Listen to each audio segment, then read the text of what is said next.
Exactly. Email from Tyler Landis, who essentially asks, what's the difference between PFF Grade and PFF WAR? Says it seems like they should be tighter correlated. And this was the guy, by the way, that gave us the relative athletic score for the Bear. So, we owe him an answer. We do. He's done us a solid in the past. Yeah. So what's the difference between grades and WAR? Yep. And why are they not, much more tightly correlated, judging by from this outside look of when we mention them every now and again? Okay, for the nerds out there, and I use that term with affection, with all sorts of affection. But if you're into reading white papers, I'm not. But if you're into reading white papers, there's a WAR white paper out there from Dr. Eager. For those of us that are not nerd inclined, what is a white paper? It's a nerdy explanation of the research, basically. Okay, gotcha. How's that? Perfect. It's a detailed, process-oriented explanation of how you came up with the metric.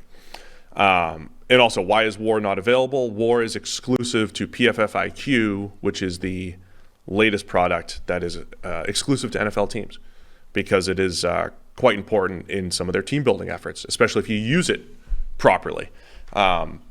We might need to release it at some point, though. Maybe we could just release the WAR numbers at some point and figure it out. We're debating that internally all the time. So basically, WAR is adding value to the grades. So one of the questions we wanted to ask for years was, okay, a 90 safety and a 90 receiver. Clearly, they might be the same level of play at their respective position, but which one's actually more valuable, right? When you're actually making team building decisions, would you, in a vacuum, rather have a 90 graded safety or a 90 graded receiver? So that's where WAR comes in, because it's basically putting value to the actual grades.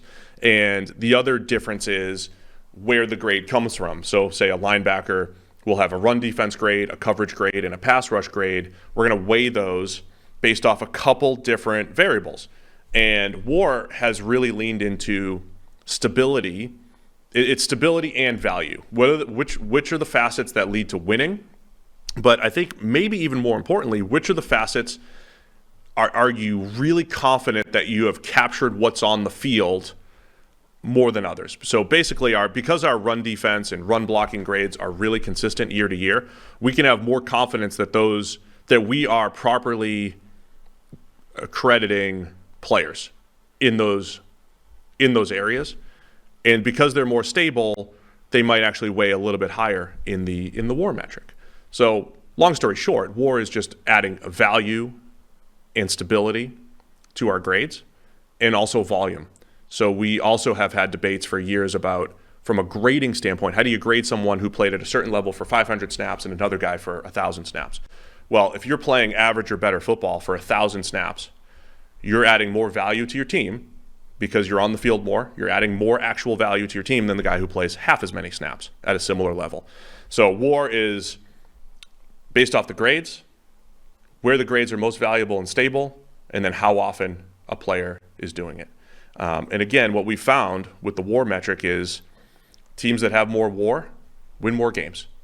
Teams that are above, I think it's like 7 WAR, or your 10-win teams all average, say, 5 to 7 WAR. Your 7 to 9 win teams, it's below that, and it does correlate pretty well to wins. I think again in the white paper you'll see, like, when it's calculated, you're basically taking a player and taking him off the team, taking his contributions off the team and simulating the wins, and then putting him back on the team and simulating the wins and seeing what the difference is.